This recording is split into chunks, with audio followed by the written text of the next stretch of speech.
은퇴 후 당신은 마지막으로 누군가에게 먼저 연락을 해본 적이 있나요? 카톡 창을 열었다가 닫고 먼저 연락하면 왠지 지는 것 같다는 생각에 손가락을 멈춘 적은 없나요? 사람들과 어울릴 줄 알았던 우리가 은퇴 후엔 왜 이렇게 관계가 어렵게 느껴질까요? 직장에선 부하 직원이 인사했고 거래처가 먼저 전화를 걸었지만 이제는 아무도 나를 불러주지 않는다는 사실이 관계의 냉기를 실감하게 합니다. 은퇴 이후의 인간관계는 의외로 자존심이 가장 큰 적입니다. 오늘은 70세 남성 김모 씨의 이야기를 통해 관계 회복의 심리적 훈련에 대해 이야기해 보려 합니다. 김 씨는 평생 대기업 기술직으로 일했고 일터에선 사람을 이끄는 위치에 있었습니다. 후배들이 먼저 다가오고 회식 자리마다 중심이었죠. 하지만 은퇴 후엔 모든 것이 달라졌습니다. 그는 퇴직 후 2년 동안 단 한 번도 친구를 먼저 만나지 않았습니다. 이유는 간단했습니다. 먼저 연락하면 불쌍해 보일까봐. 그 말엔 오랜 사회생활에서 배운 체면과 지위의 습관이 숨어 있었습니다. 그는 누군가에게 의지하지 않고 살 수 있다고 믿었지만 시간이 지나면서 외로움이 서서히 그의 일상을 파고들었습니다. 김 씨의 하루는 단조로웠습니다. 아침엔 신문을 보고 점심을 혼자 해결하고 오후엔 공원에 나가 같은 코스를 돌았습니다. 벤치에 앉아 커피를 마시며 지나가는 노인들이 두세 명씩 모여 이야기하는 모습을 바라봤습니다. 나도 저기에 끼고 싶은데라는 생각이 들 때면 마음속에서 또 다른 목소리가 들렸습니다. 그런 꼴은 보기 싫다. 나는 그런 사람이 아니다. 결국 그는 아무 말도 걸지 못하고 집으로 돌아왔습니다. 그날의 공원은 더 추웠고 집은 더 조용했습니다.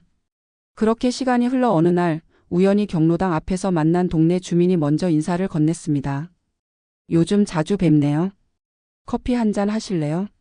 잠시 망설이다가 김 씨는 따라 들어갔습니다. 처음엔 어색했습니다. 서로 이름을 묻고 날씨 이야기를 하다 말이 끊겼습니다. 그런데 상대가 저도 은퇴하고 나서 사람 만나는 게 제일 어렵더라고요라고 말하자 그제야 김 씨는 조용히 웃었습니다. 나만 그런 게 아니구나. 그 순간 얼어붙었던 자존심이 조금 녹았습니다. 그날 이후 김 씨는 매주 수요일마다 그와 함께 점심을 먹기 시작했습니다. 시간이 지나며 그는 작은 변화를 시도했습니다. 한 달에 한 번은 내가 먼저 연락해보자. 그렇게 시작된 훈련은 생각보다 쉽지 않았습니다. 전화를 걸기 전엔 수십 번 고민했고 문자를 보냈다가 지웠다가 했습니다. 하지만 용기를 내어 한 통의 전화를 걸었을 때 상대의 반가워요, 잘 지내시죠? 라는 한마디가 오히려 자신을 더 따뜻하게 만들었습니다. 관계는 그렇게 용기 있는 한 걸음에서 시작된다는 걸 김 씨는 그때 알았습니다. 김 씨는 지금도 종종 말합니다. 사람은 혼자 있으면 편하긴 한데 오래 있으면 서서히 녹슬어요. 내 말에 대꾸해주는 사람이 있다는 게 얼마나 고마운 일인지 이제야 알았어요. 그는 이제 일주일에 2번 정도는 친구들과 만나고 아침마다 카톡으로 안부를 묻는 습관을 들였습니다. 자신을 낮추고 먼저 인사하는 일이 처음엔 어색했지만 이제는 살아있는 기분이라 말합니다. 전문가들은 은퇴 후 인간관계의 단절이 단순한 사회적 고립이 아니라 자존심의 감옥에서 비롯된다고 말합니다. 직장 생활 동안 쌓은 역할 정체성이 사라지면 자신을 지탱해주던 자기 이미지도 함께 무너집니다. 이때 사람들은 본능적으로 그 이미지를 지키려 합니다. 하지만 문제는 그 체면이 관계를 막는 벽이 된다는 것입니다. 심리학에서는 이를 자기보존 본능이라 부르는데 이 본능이 지나치면 관계 회피로 발전합니다. 결국 자신이 먼저 마음의 문을 닫게 되는 것입니다. 관계를 회복하는 첫걸음은 패배를 인정하는 용기입니다. 그 패배란 누군가에게 의지해도 괜찮다는 자기 수용입니다. 은퇴 후의 삶은 경쟁의 연장이 아니라 관계의 회복기입니다.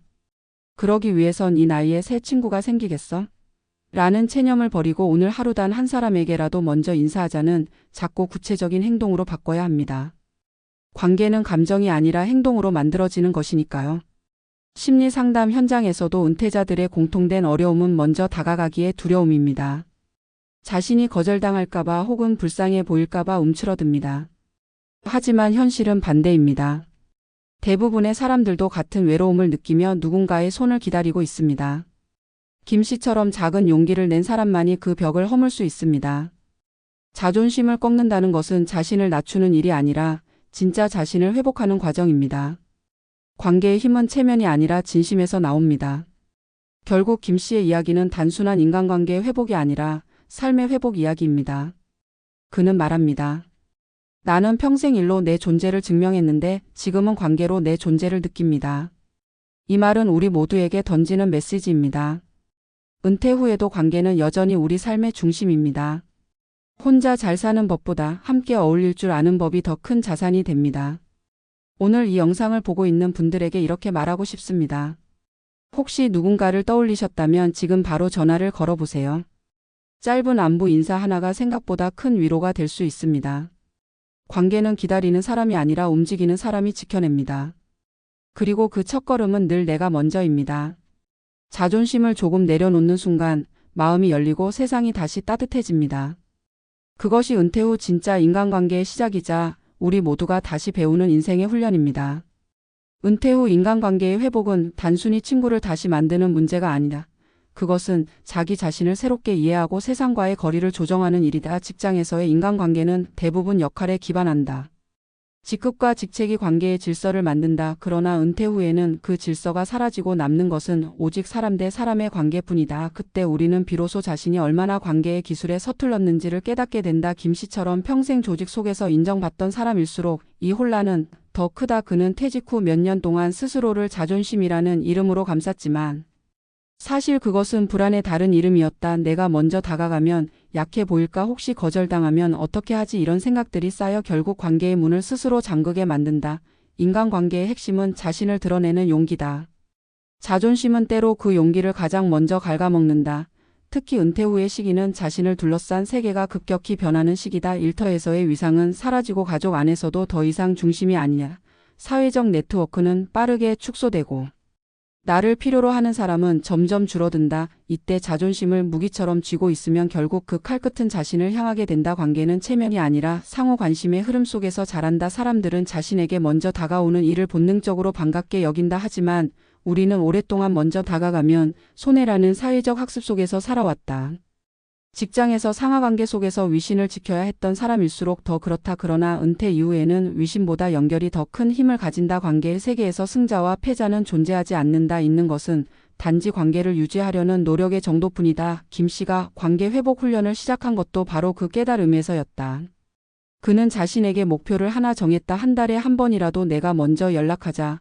그것은 단순한 약속이었지만 그 약속을 지켜가는 과정에서 그는 스스로 변해갔다. 처음에는 두려웠지만 반복되는 시도 속에서 그는 관계의 본질을 배워갔다. 상대의 반응이 중요하지 않다는 것을, 중요한 것은 내가 관계를 유지하려는 태도라는 것을 깨달았다. 인간관계는 결과가 아니라 과정이다.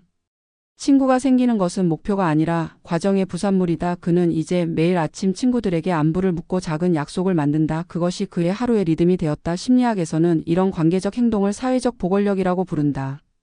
은퇴자는 삶의 여러 영역에서 상실을 경험한다. 일의 상실, 역할의 상실, 관계의 상실. 이 상실을 극복하는 힘은 결국 관계에서 나온다. 마음이 무너질 때 손 내밀어줄 누군가가 있다는 사실이 사람을 다시 일으킨다. 하지만 그 누군가를 만나기 위해서는 내가 먼저 손을 내밀어야 한다. 관계란 두 손이 맞닿을 때 비로소 완성되기 때문이다. 자존심은 그 손을 주저하게 만든다. 그래서 관계 회복의 시작은 언제나 자존심의 벽을 허무는 일이다. 은퇴 후 고립감이 심해지는 이유 중 하나는 기다림의 습관이다. 나를 먼저 찾던 시절의 기억이 여전히 마음속에 남아 있어서다. 그러나 세상은 더 이상 나를 중심으로 돌아가지 않는다. 내가 세상으로 한 발 나아가야 한다. 관계를 잃지 않기 위해서는 기다리는 사람이 아니라 움직이는 사람이 되어야 한다. 전문가들은 말한다. 은퇴 이후의 인간관계는 새로운 정체성의 훈련 과정이라고. 그동안의 사회적 관계는 역할 기반의 관계였다면 은퇴 후의 관계는 인격 기반의 관계다. 직함이나 명함 없이 오롯이 나라는 사람으로서 누군가와 만나야 한다는 뜻이다. 그것은 처음엔 낯설고 불안하지만 결국 진짜 인간으로 돌아가는 과정이기도 하다. 자존심을 꺾는다는 것은 자신을 버리는 일이 아니라 자신을 회복하는 일이다. 타인에게 완벽한 모습을 보이려는 강박을 내려놓고 불완전한 나를 인정하는 순간 진짜 관계가 시작된다. 김 씨는 어느 날 말했다. 예전에는 사람들이 내 말에 맞장구 쳐주는 게 좋아서 만났는데 지금은 그저 내 이야기를 들어주는 사람만 있어도 고맙습니다. 이것이 바로 관계의 본질이다. 관계는 이해받는 것이 아니라 존재를 함께 나누는 일이다. 우리가 은퇴 후 외로움을 느끼는 이유는 사람의 부재 때문이 아니라 관계의 방향을 잃었기 때문이다. 관계는 유지되는 것이 아니라 계속 만들어가야 하는 것이다. 그것은 기술이 아니라 태도의 문제다. 자존심을 내려놓고 먼저 인사하는 작은 용기가 관계를 되살린다. 먼저 다가가는 사람이 결국 더 행복해지는 이유다. 늦은 나이에 친구를 만드는 법은 어렵지 않다. 단지 자신의 자리를 조금 비워두고 누군가가 들어올 공간을 허락하면 된다. 인생의 후반전에서 중요한 것은 얼마나 많은 사람과 어울리는가가 아니라 한 사람과라도 진심으로 연결되는 경험이다. 관계의 힘은 숫자보다 깊이에 있다. 김 씨의 훈련기는 결국 그 깊이를 되찾아가는 여정이었다. 그는 말한다. 처음엔 친구를 다시 만드는 게 목표였지만 결국 나 자신을 다시 배우는 과정이었어요.